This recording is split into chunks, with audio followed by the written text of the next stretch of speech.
Let me ask you a question. What if I told you there was a guaranteed path to abundance, financial abundance, relationship abundance, time abundance? Would you want to know what the answer is? Of course you would. Everyone would say yes to that question. But here's the problem. Most people want to script straight to the harvest without ever planting the seed. They want the result without the process. They want the fruit without the roots diving deep. They want the abundance without the transformation. And that's exactly why most people never get there. Today, I'm going to show you the exact 5-stage framework that every transformation takes. Every single one moves through these stages, whether it's your finances, whether it's your business, whether it's your health, whether it's your mindset, whether it's your marriage. I call it the 5 A's of transformation. And when you understand this framework, you'll never look at change the same way. Stay with me, because stage 2 is where most people get completely stuck. I'm going to show you exactly why. Here's what I know to be true. Every transformation moves through 5 stages, and most people want to skip straight to stage number 5. But abundance is not the starting point, it's the outcome. Each stage builds on the one before it. You can't skip the stages. You can try, but you always get pulled back. Think of it like a building. You can't start with the 5th floor, you got to start with the foundation. So let's build one stage at a time. Okay, stage number 1. Stage number 1.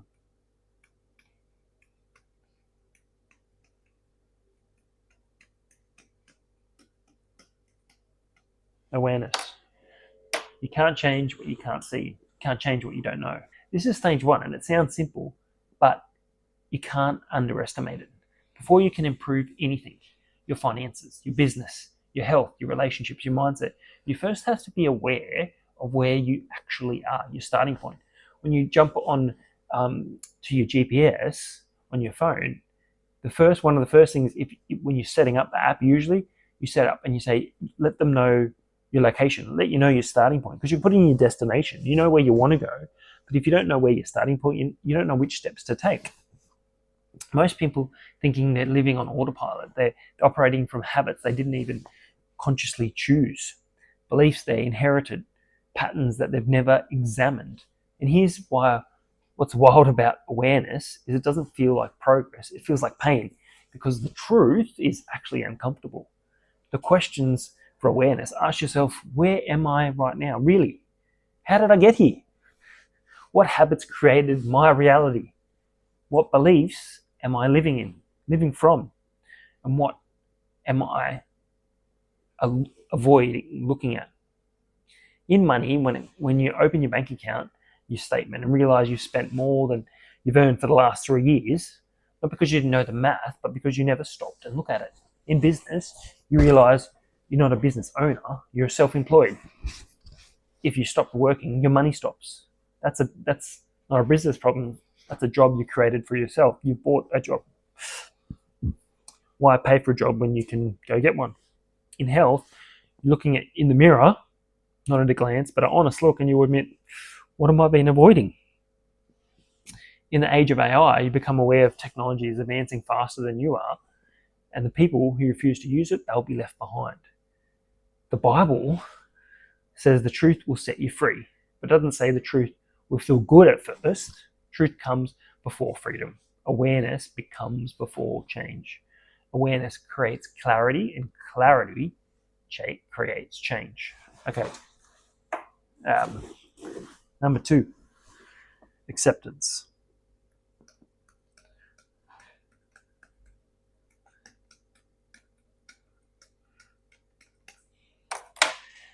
Own your present so you can change your future. Now listen, this stage is where most people get permanently stuck. And I need you to understand why. Awareness says, I have a problem. We all could admit that, right? Acceptance says, I am responsible for changing it. Cool. But they're 2 different statements.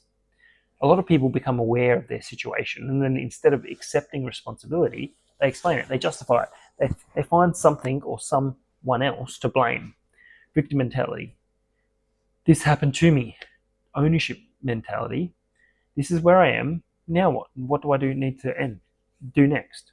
The contrast is in money. Instead of saying the economy is rigged, I've been overspending, I'm going to fix it. Sorry. Instead of saying the economy is rigged, say, and I've been overspending, say, I'm going to fix it. In business, instead of saying people just don't buy anymore, say, my market isn't working and I'm going to have to change. Health, instead of saying My metabolism is broken. I've got a bad knee. What can I do today to improve it? I haven't been consistent. Adam blamed Eve, Eve blamed the serpent. Nobody accepted responsibility. And do you know what happened? Nothing changed. They stayed in the same broken situation.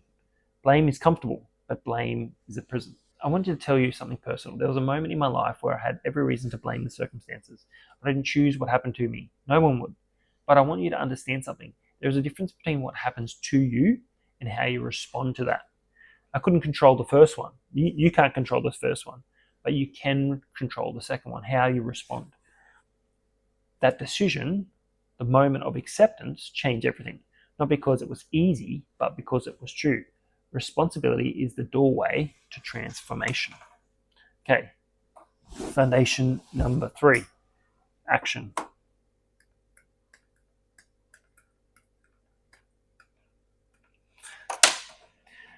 Knowledge changes nothing until behavior changes.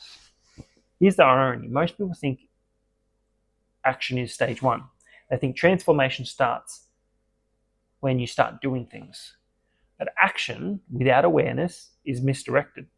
I'm going to the shops, but if I totally head off in the wrong direction, I'm making my distance worse than greater when I first started, right? In my GPS. Action without acceptance doesn't last. You start strong and quit when it gets hard because you haven't actually owned the problem. That's why gyms are full in January and empty in March. People took action before they understood stage 2. They completed it. Now, once you have awareness, acceptance, action becomes powerful because it's intentional. It's on purpose. What action actually looks like? Making a budget, then following it. Read a book a month, then applying it. Exercise 3 times this week, and then when you feel like or not, do it again next week. Start the business. No one's perfect. Make the video. Publish it. Learn it. Call the client. Have the conversation. Learn an AI tool this week. Use it. This YouTube channel, it's not perfect, but starting it, doing the action, doing it, implementing it. The key is don't chase motivation, build discipline. Week in, week out, day in, day out. It doesn't matter how you start, it's how you finish. Motivation is a feeling. Feelings change every day. Discipline is a decision. It's what you decide to do. And decisions can be made regardless of how you are feeling. Small, consistent actions beat occasional, massive actions every single day of the week, because consistent compounds. And what compounds creates wealth. It's simple. It's very simple. You just got to turn up every day and keep doing it. The Bible says faith without works is dead. You can believe all the right things, you can have all the right awarenesses, all the right acceptance, but if you never move, nothing moves. Tiny actions repeated consistently become extraordinary results. Okay, we're running out a little bit of room. I'm going to move this over. The next one, automate. Automation.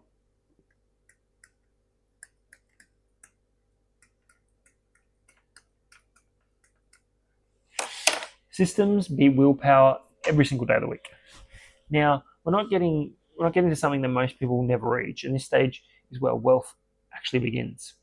Here's the problem with willpower. It's a finite resource. It runs out. Ever made a decision? Every decision you make depletes. And the people who rely on willpower drive their success are always one bad day from quitting.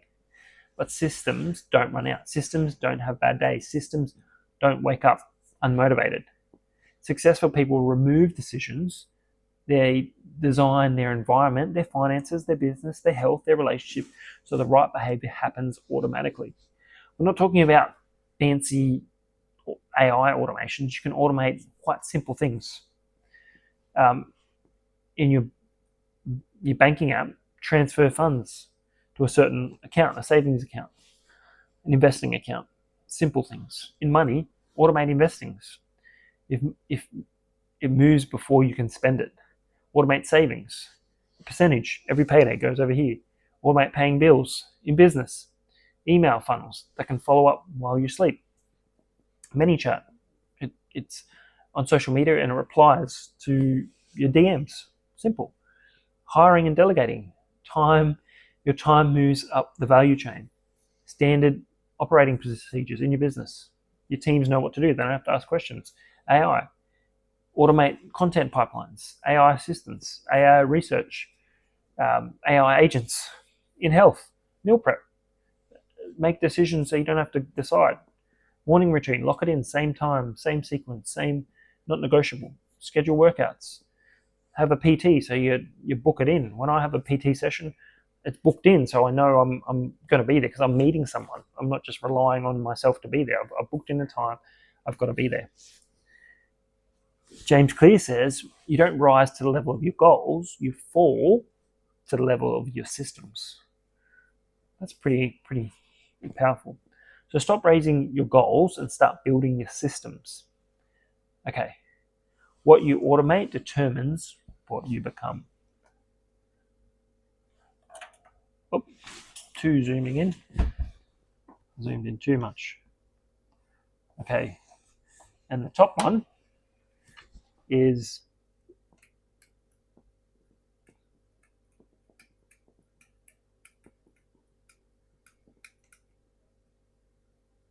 abundance.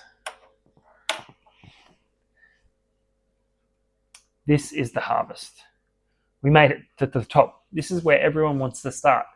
But now you can understand why you can't. You've got to build on one. I want you to redefine abundance, because most people think it means money. And money is a part of it, but it's not the only part of it. Abundance is options. Options in time. Abundance in peace of mind. Abundance in margin. Space is your schedule. Space in your finances. Space in your relationships. Abundance in freedom. Generosity. The dimensions of abundance are financial abundance, time abundance, relationship. You're always learning, you're growing, you're aligning, you've got peace, you've got systems. All those things happening. Abundance is not accumulative. Let me say that again. Abundance is not accumulation. Abundance isn't hoarding. Abundance is multiplication. The parable of the talents didn't reward the servant who buried what was given, hoarded it, protected it, didn't want it to lose it. He rewarded the person who multiplied it. Abundance is not what you collect, it's about what you grow. Abundance is the natural result of consistent wisdom. So let me bring this all together. Every transformation, every single one, moves through these 5 stages. Awareness, you see the truth, you need to know where you are. Acceptance, own your role. Action, start moving consistently and intentionally. Automation, build systems that make the behavior easy. Automate the behavior. And number 5, the top, you receive the harvest, the consistent wisdom. You can't start at stage 5, but you can start at stage 1 today.